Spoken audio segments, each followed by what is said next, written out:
untuk aturan-aturan yang lebih kecil yang bisa dilakukan oleh orang Israel, yaitu itu disampaikan oleh Tuhan kepada Musa, dan Musa sampaikan itu kepada bangsa Israel. Yang pertama di ayat 21 ini yaitu prinsip kemanusiaan, ya. Ini semuanya berkaitan dengan prinsip kemanusiaan. Prinsip kemanusiaan yang dimulai kepada budak, ya. Yang dimulai kepada budak. Ingat, dari sebelum bangsa Israel ada, sejarah perbudakan itu sudah sudah biasa, ya. Sejarah perbudakan itu sudah biasa. Dan budak-budak itu adalah dianggap golongan yang paling paling rendah dalam masyarakat. Budak-budak itu bisa dilakukan semena-mena oleh tuannya atau oleh orang lain, ya. Jadi budak-budak itu adalah orang yang harus bekerja keras mengikuti keinginan tuannya. Nah, untuk bangsa Israel, budak-budak itu diatur. Jadi kalau di luar bangsa Israel atau orang-orang kafir di luar bangsa Israel, budak-budak itu tidak diatur, ya, tidak diatur. Bahkan mereka harus tinggal seumur hidup dengan tuannya, bekerja seumur hidup. Kalau kerjanya kalau kerjanya terlalu berat dan dipaksa, bisa saja umurnya pendek, ya, bisa saja budaknya itu cepat mati. Tetapi kalau untuk orang Israel, Tuhan menentukan cukup 6 tahun, ya, cukup 6 tahun. Kalau sudah membeli seorang budak Ibrani, maka dia harus bekerja selama 6 tahun, itu di ayat 2. Tahun ke-7 dia dibiarkan bebas atau merdeka. Jadi tahun ke-7 itu disebut tahun pembebasan. Tahun pembebasan.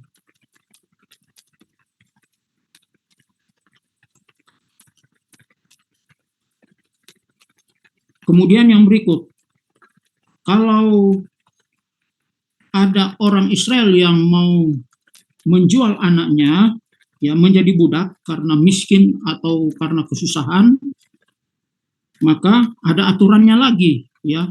Ada juga aturannya. Jadi ada juga aturannya, dan kalau kita perhatikan di ayat 1 sampai ayat 11, sebenarnya Tuhan mau mengatur manusia supaya mencintai manusia, ya. Jangan mengikuti kebiasaan orang kafir yang menganggap budak itu seperti binatang atau hewan. Tapi bagi bangsa Israel, Tuhan mau mengajar supaya mereka walaupun mereka itu budak, dianggap budak, tetapi mereka itu harus dilindungi, ya. Jadi Tuhan menetapkan itu sebagai suatu prinsip kemanusiaan, prinsip moral. Ya, karena Tuhan sudah berikan 10 hukum moral, ya, 10 firman Tuhan atau disebut hukum moral. Jadi itu harus harus dilakukan oleh setiap oleh setiap orang Israel yang memiliki kemampuan, ya, memiliki kemampuan. Maksudnya memiliki kemampuan ini adalah mampu membeli budak, ya, dan kepada orang Israel yang tidak mampu sehingga dia mungkin harus menjual anaknya menjadi budak. Jadi harus harus diatur.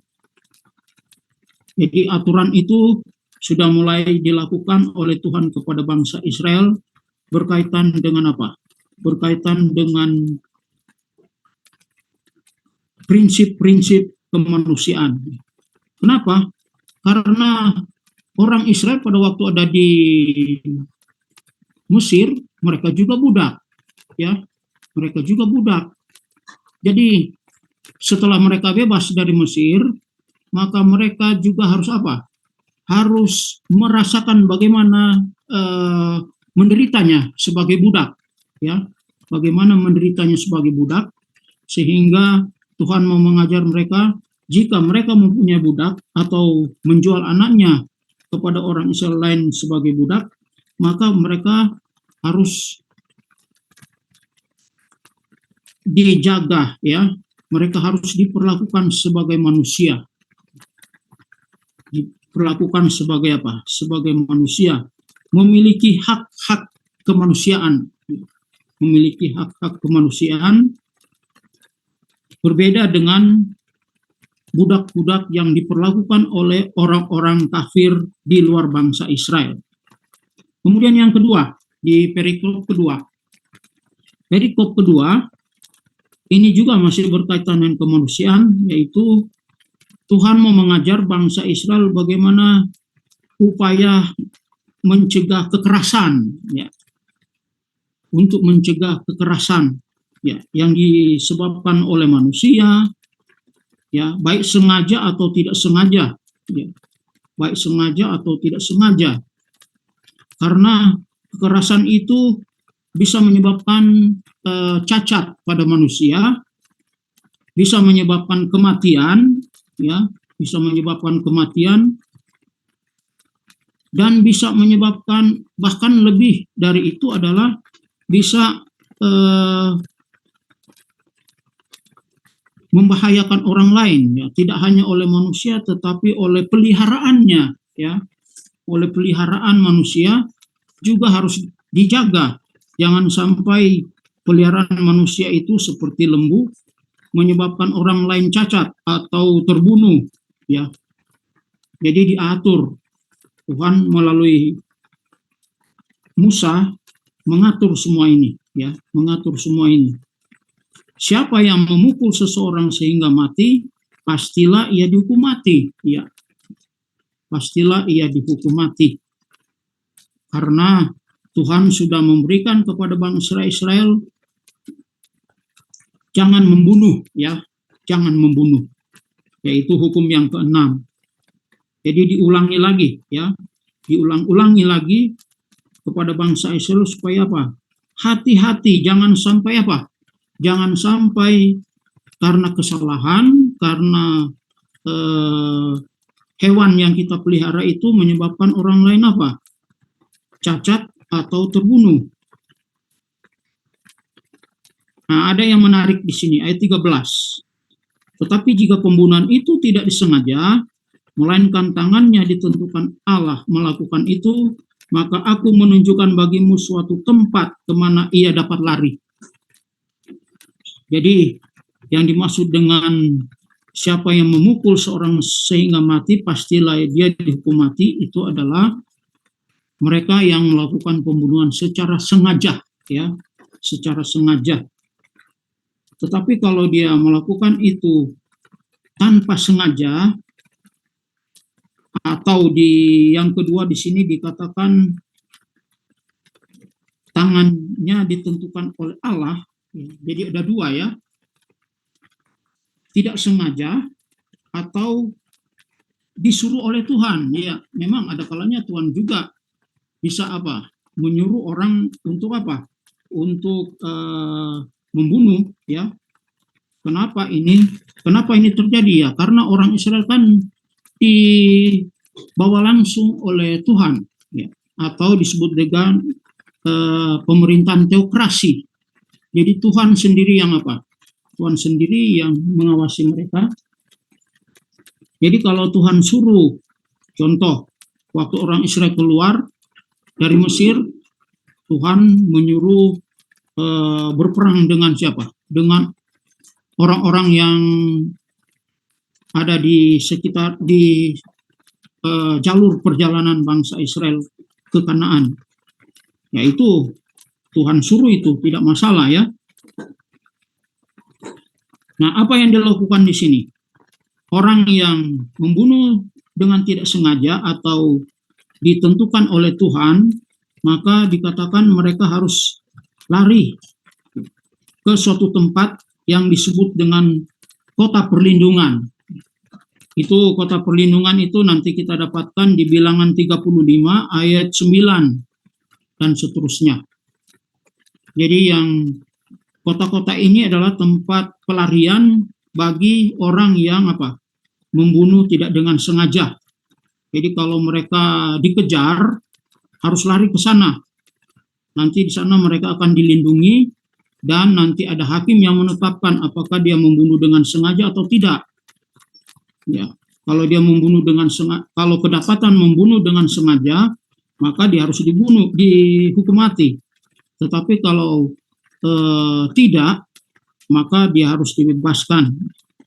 Ini kota perlindungan ini itu penting karena kalau seorang membunuh pasti dia akan akan dikejar, ya, pasti akan dikejar. Jadi yang dimaksud dengan tangan yang ditentukan oleh Allah ini adalah memang Tuhan yang Tuhan yang menentukan, karena mereka langsung di bawah pemerintahan Allah atau disebut pemerintahan teokrasi. Kemudian kenapa sih Tuhan menyuruh membunuh? Itu sepertinya jahat, ya. Masa Tuhan di zaman, makanya ada orang yang mengatakan itu Tuhan di zaman perjanjian lama itu jahat, disuruh membunuh.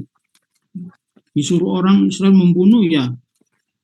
Ingat, selain prinsip bahwa mereka itu dibawa langsung oleh Tuhan, nah, kalau Tuhan suruh, ya ini kematian seseorang itu kan banyak faktornya. Ada karena penyakit, ada karena bencana, ada karena perang dan sebagainya, bisa saja terjadi.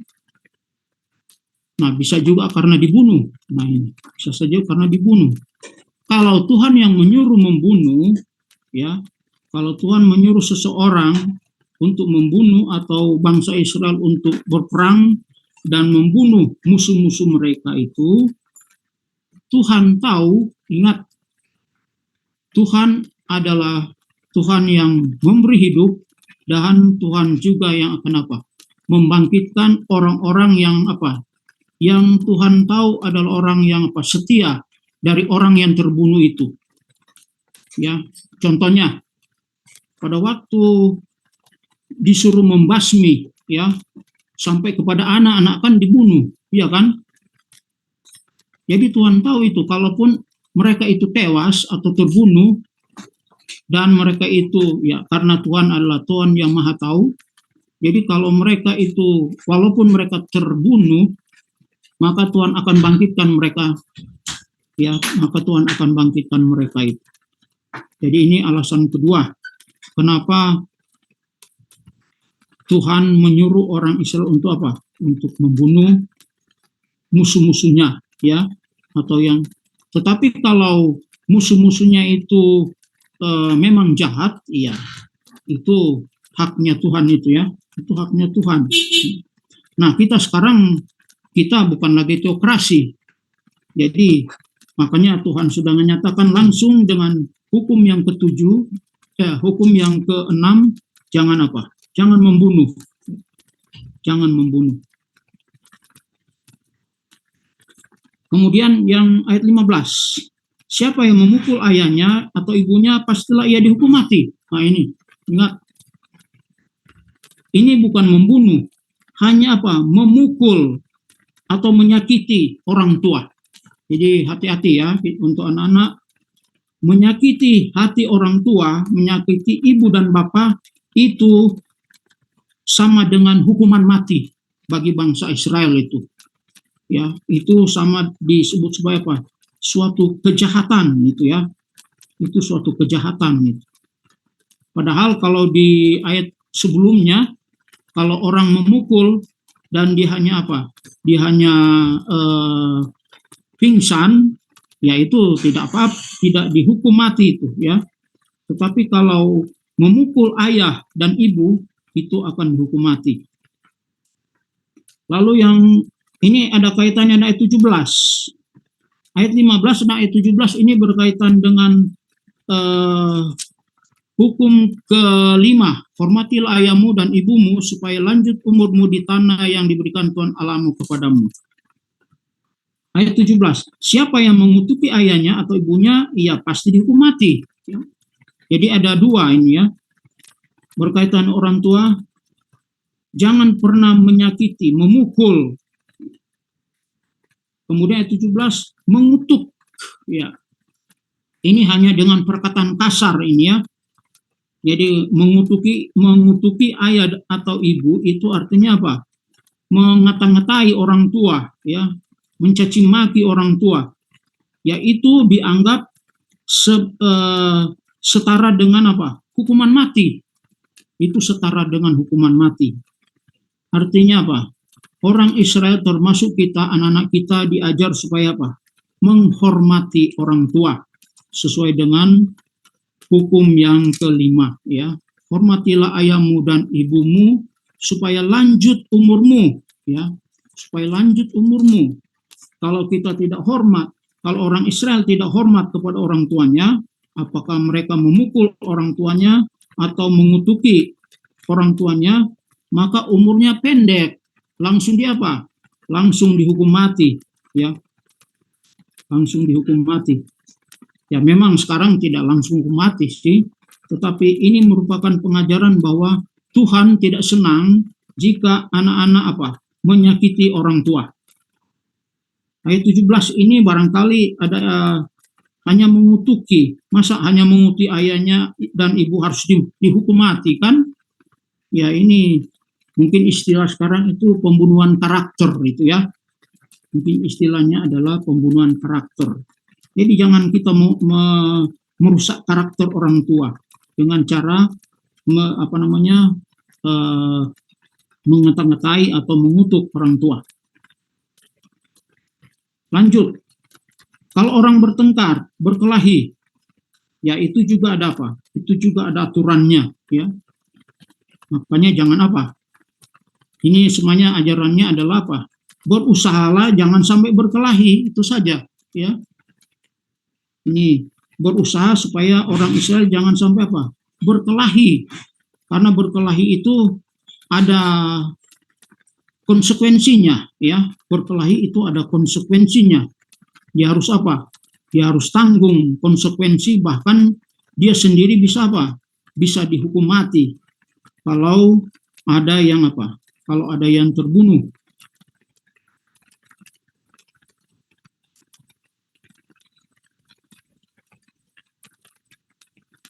Kemudian yang terakhir, ini gigi ganti gigi, ayat 24, mata ganti ayat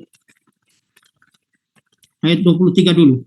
Tetapi jika perempuan itu mendapat kecelakaan yang membawa maut, maka engkau harus memberikan nyawa ganti nyawa. Mata ganti mata, gigi ganti gigi, tangan ganti tangan, kaki ganti kaki, lecur ganti lecur, luka ganti luka, bengkak ganti bengkak. Ini kalau kita baca ini sepertinya mengerikan ini ya. Ya memang mengerikan itu ya. Ini jadi kalau kita berkelahi lalu orangnya itu matanya matanya cacat, ya maka mata kita harus apa katanya? Harus dibutakan lagi. Kalau berkelahi lalu giginya tanggal, jatuh, ya, rontok, maka hukum orang Israel mengatakan bahwa orang itu juga harus apa? Harus ditanggalkan giginya, ya. Kan jahat ini ya. Ya, semuanya kalau kita baca secara letterlek sepertinya terlalu jahat ini aturan ini. Tetapi semuanya aturan ini ditulis bagi bangsa Israel dan bagi kita supaya apa? Jangan melakukan itu, ya, jangan melakukan itu. Jadi jangan sampai berkelahi. Ya, jangan sampai berkelahi. Memang kalau kita di zaman sekarang ya ini hukum ini tidak berlaku, tetapi ini menunjukkan bahwa Tuhan mau dari zaman bangsa Israel sampai sekarang Tuhan tidak senang kalau apa? Kalau orang lain dilukai, ya. Kalau orang lain dilukai, apalagi kalau sampai cacat, ya. Apalagi kalau sampai cacat. Bahkan bukan cuma orang. Nah ini hewan peliharaan aja harus dijaga oleh pemilik. Jangan sampai apa? Jangan sampai melukai orang lain, jangan sampai membunuh orang lain. Ya, contohnya lembu. Ya. Jadi kalau di sini dia gunakan contoh lembu.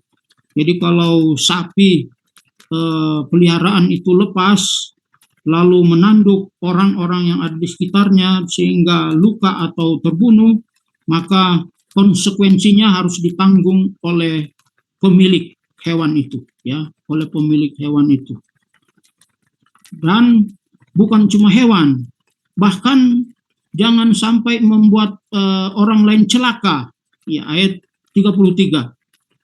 Ini, apabila seorang membuka sumur atau seorang menggali sumur dengan tidak menutupnya dan seekor lembu atau keledai jatuh ke dalamnya, maka pemilik sumur itu harus membayar ganti kerugian. Ya, itu. Ia harus mengganti harga binatang itu dengan uang kepada pemiliknya, tetapi binatang yang mati itu kepunyaannya. Jadi bukan cuma nyawa manusia. Hewan juga apa?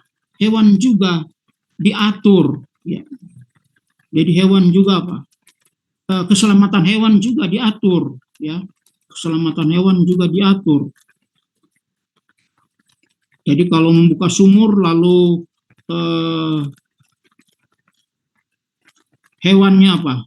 Hewannya entah keledai, entah lembu itu apa? Lewat lalu jatuh, nah itu maka pemilik sumur harus mengganti rugi.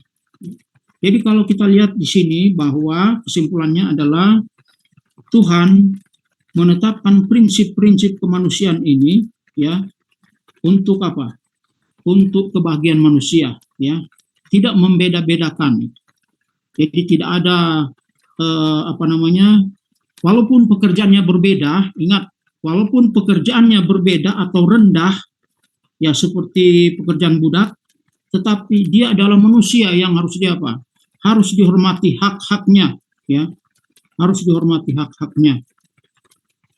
Jangan sampai Jangan sampai melukai, ya, jangan sampai melukai hatinya, jangan sampai melukai fisiknya, ya, jangan sampai melukai jiwanya, ya. Termasuk kepada siapa? Kepada orang tua, ya. Jadi Tuhan sangat menghormati orang tua, ya. Kenapa Tuhan sangat menghormati orang tua? Karena dari orang tua datang nyawa seorang anak, ya. Datang nyawa seorang anak, lalu kalau anak itu tidak bersyukur kepada orang tua, lalu membuat orang tua itu susah, nah ini sangat tidak disenangi oleh Tuhan. Ya, ini sangat tidak disenangi oleh Tuhan. Dan kemudian dalam bertindak harus hati-hati, ya. Dalam bertindak harus hati-hati. Jangan karena orang jangan karena orang lain menyenggol kita jadi marah, ya. Kita jadi marah, lalu memukul orang itu. Jadi ini prinsip adalah mencegah lebih baik daripada mengobati, ya. Mencegah lebih baik daripada mengobati. Dan selanjutnya itu nanti akan diteruskan di pasal 22 dan seterusnya, ya. Biarlah